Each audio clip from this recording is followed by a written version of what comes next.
Hey guys, it is Friday evening here in the Philippines and it is Black Friday, so let me wish you guys a late happy Thanksgiving. I haven't been on top of videos this year like I was last year because of the process of trying to get everything organized and get back to the States. So I still want to stay focused on the holiday videos because I will be here until after the holidays, but I have a lot of stuff packed away and such.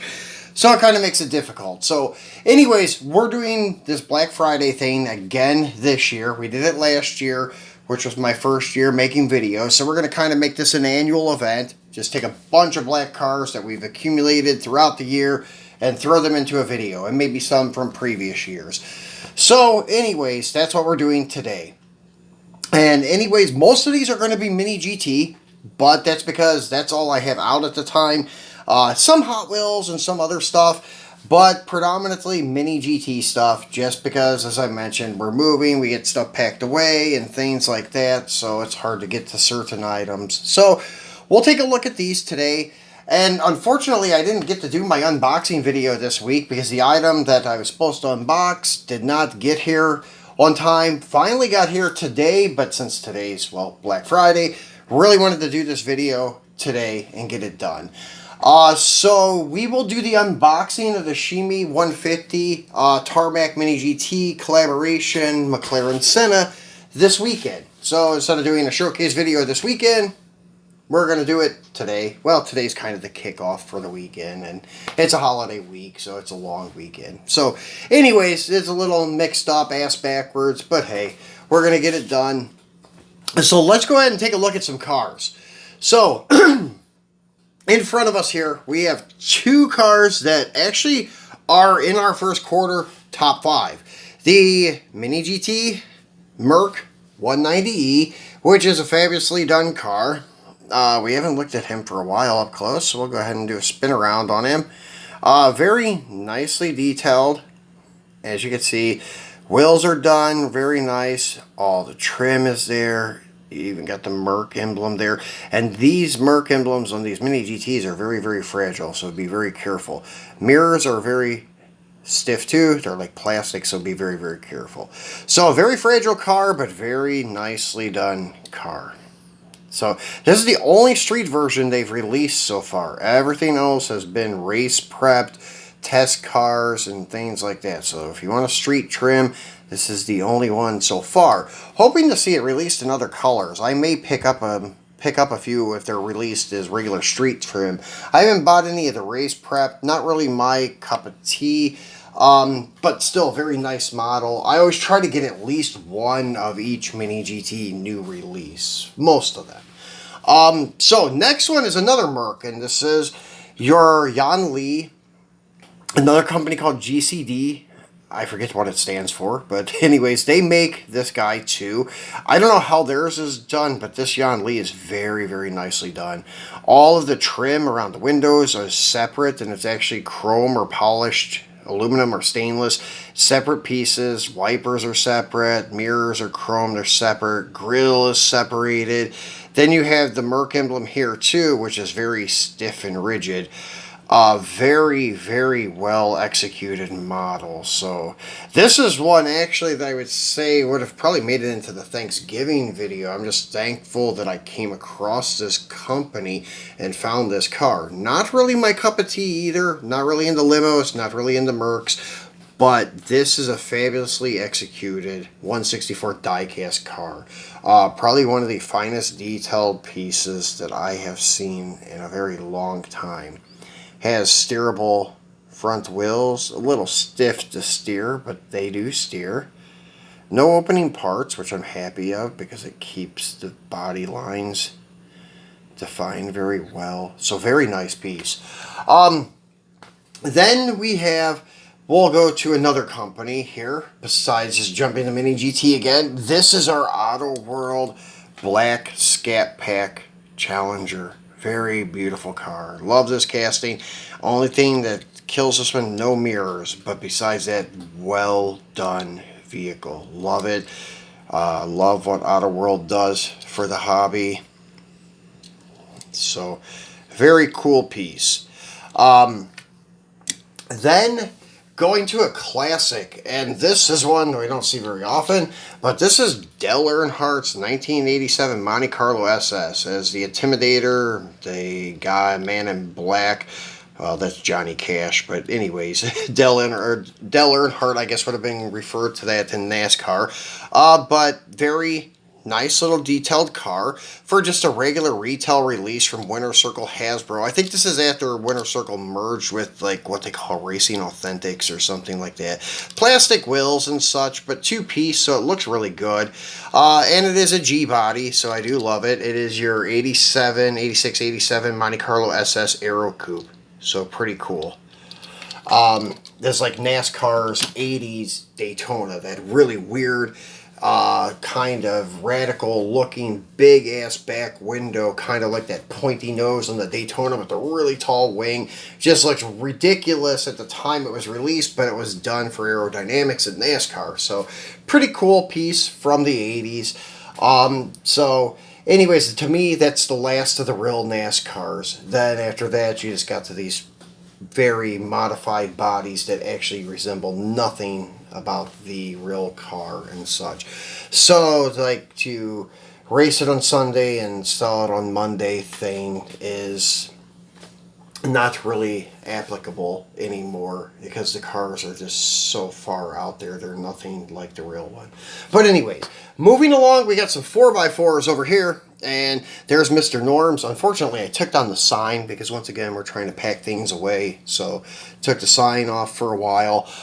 Then, here is a first release Boulevard series from back in 2012. Hot Wheels Wagoneer. Very cool casting. Really cool Jeep. Really dig this guy. I like the wood grain siding and stuff. So, pretty cool little Jeep. Then, we have the latest release of the Defender 110 from MiniGT. This is the federal investigation thing from Indonesia. I believe that's what their reserve federal whatever these guys were. I could not even, the Baden something, I can't remember exactly even what it was and how to pronounce it. I don't know if I ever was pronouncing it correctly, to be honest with you. But very nicely done. Totally different rack setup than any of the others. So kind of a first appearance to have boxes and gas cans like that. So pretty cool. One of a kind compared to the others. Then we have my favorite SUV of the year so far. Still yet, nobody has beat this. This is the BM Creations Mitsubishi Pajero 2nd Gen. Really nicely done. I thought maybe their FJ Cruiser was going to beat this, but it didn't. I got the FJ. Was nice, but not as nice as this. This I actually really do dig. I like it a lot. Very glad I picked it up. Has removable gas cans. Does have mud flaps you can put on it, but I never put them on because they're bright red. Not very appealing to me. But just like this, the thing looks really great. Love this vehicle. Then we'll get back over here. We have one more from Hot Wheels, and that's back here. This is one of my favorite Mopars, the 71B body. Although the car in the movie was a 72, hence the marker lights and tail lights were not like that on the car in the movie. But anyways, they may have had stunt cars that they used that were 71, but yeah, they kind of botched that up. 72 in the movie, 71 Diecast, but anyways, there's not a huge amount of differences. Then anyways, nice casting from Hot Wheels. I actually wish Autoworld would launch this year, the 71, 72 model. They do the 73 and 74, and they do it very well. I wish they would do the 71, 72. I actually wish they would launch a 71 Charger, 71, 72 Charger line. That would be great to see.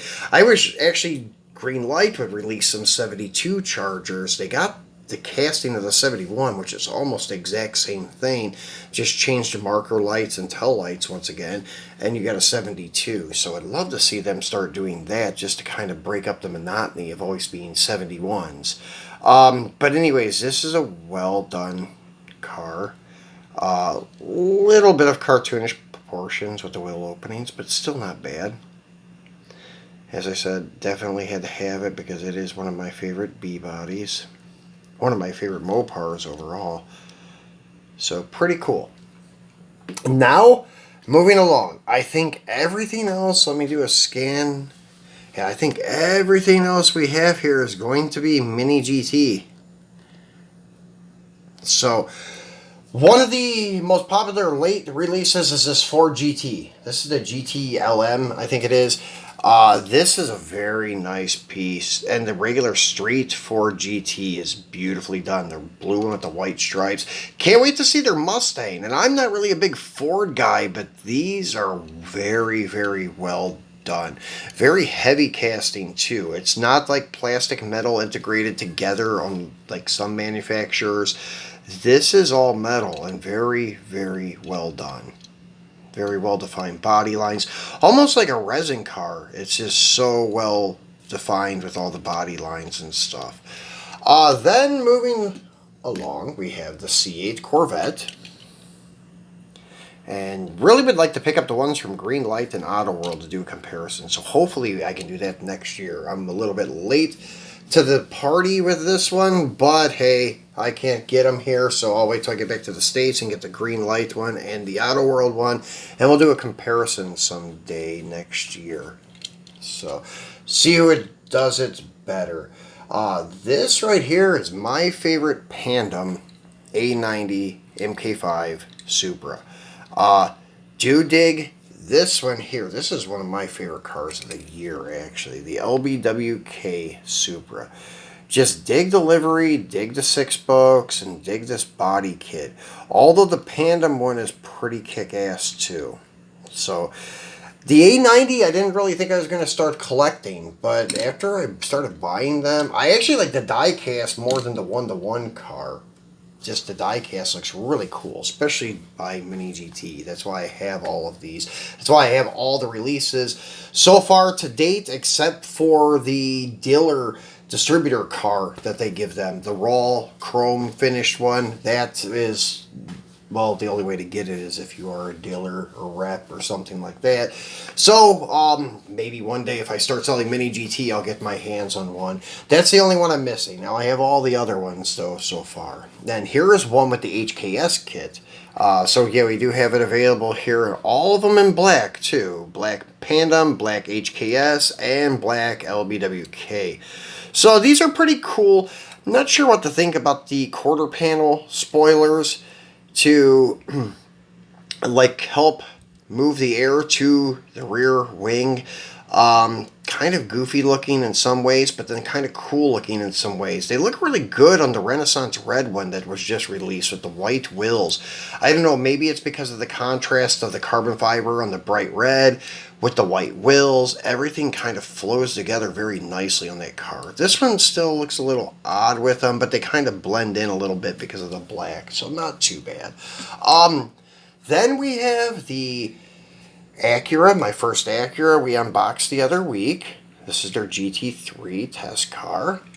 Then we have our Bentley GT3 test car, which is one of my favorites for the year. Was also in our first quarter top 5.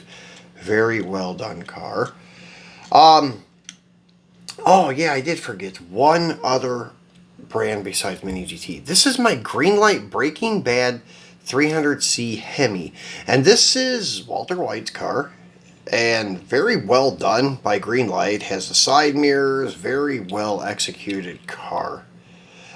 This is also my lowest number regular Greenlight car that I have. Actually, it's pretty low even if it was a green machine. This is number 20, so very, very low for a main line regular release Greenlight car, and it would even be considerably low if it was a green machine. So really cool car. Love that TV show, and really cool that I have a low number 300C of Walter White's. Then moving along is the R32 with the BBS style wheels. This is a very nice car. Some say it's underscale, but I really don't know. I don't think it is, but it could be slightly. I actually have the MiniGT Give R32, their fundraising car, coming. I was fortunate enough to get one of those. They're extremely hard to get. They're like only 900 of them were made, 999, something like that. But anyways, was able to get one. Should be here in a week or so. We'll be unboxing that together. It's kind of like an early Christmas gift from me to me. So anyways, I finally got that one. Oh, I can't say finally. I didn't actually have to hunt for it for a long time, fortunately. Even for a decent price. So the R32 I do dig. I don't have all of the releases of it. Have all the street variants of it. The next one coming up is a red one, like this. It has the carbon hood, has the BBS wheels too. We should be seeing that coming out in the next month or two, I would think.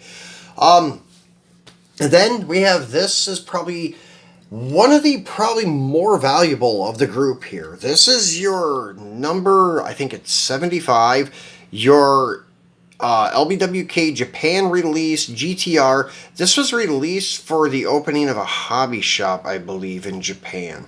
For, I think it's LBWK Hobby, I think is what it was called.